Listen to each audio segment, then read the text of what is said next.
কক্সবাজারে গিয়ে আমার শখের ড্রোনটা ক্র্যাশ করে ফেললাম।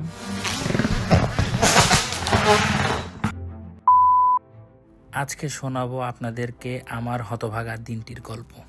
হে গাইস, আসসালামু আলাইকুম, it's me Shabib Shah. Welcome to my another new video. তো আমরা মেরিন ড্রাইভ যাওয়ার উদ্দেশ্যে আমাদের হোটেল থেকে আমরা বেরোয় পড়ি। এই জায়গাটার নাম হচ্ছে ডলফিন মোড়। এই জায়গা থেকে কক্সবাজার সি বিচটা এত চমৎকার দেখা যায়, কারণ এই জায়গাটা অনেক উঁচা, সো এই জায়গার ভিউটা অনেক সুন্দর পাওয়া যায়। তারপর আমরা একটু সামনে যেতেই চলে যাই মেরিন ড্রাইভ রোডে। আর বরাবরের মতো মেরিন ড্রাইভ রোডটা ছিল আমার কাছে সব থেকে স্পেশাল। এইটা হচ্ছে হিমছড়িতে, একপাশে পাহাড় একপাশে সমুদ্রের কম্বিনেশন, অনেক সুন্দর একটা জায়গা। তারপরে আমরা এই যে লোহার ব্রিজটা পার হয়ে যাই, আর যতই সামনে আগাতে লাগছিলাম তো পানির কালার যেন নীল হতে লাগলো। তো আমরা এখন ইনানি পার হচ্ছি। এত চমৎকার ভিউ। আপনাদের একটা রিকোয়েস্ট থাকলো, আপনারা কক্সবাজার আসলে প্লিজ মেরিন ড্রাইভটা যেন স্কিপ করেন না, একটা চাঁদের গাড়ি নিয়ে চলে আসবেন মেরিন ড্রাইভ, এবং জীবনের কিছু সুন্দর সুন্দর মুহূর্তগুলো এখানে আসে আপনারা তৈরি করতে পারবেন।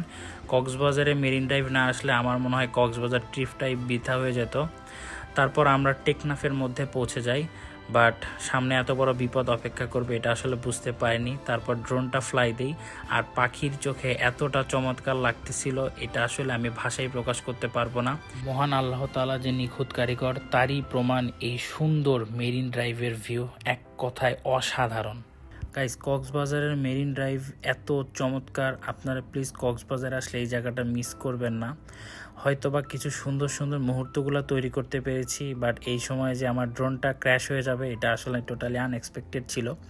আসলে ড্রোনটা ক্র্যাশ হতো না, এই যে দেখেন যে ক্র্যাশটা যখন হয় সেন্সরটা কিন্তু কাজ করে নাই, কারণ অন্ধকারের মধ্যে ড্রোনের সেন্সরগুলো কাজ করতে পারে না। এটা কিন্তু সানলাইট হলে ড্রোন অটোমেটিক ব্রেক করতো। এখন এই শটটা দেখতে পাচ্ছেন, এটা কিন্তু আমার গত দিনের মেরিন ড্রাইভের শট। এখানেও কিন্তু ড্রোন এই যে ক্র্যাশ হতে ধরে, বাট দেখেন অটোমেটিক্যালি সে ঠিক হয়ে যায়। আসলে রাত্রেবেলা ডিটেক্ট করতে পারে নাই।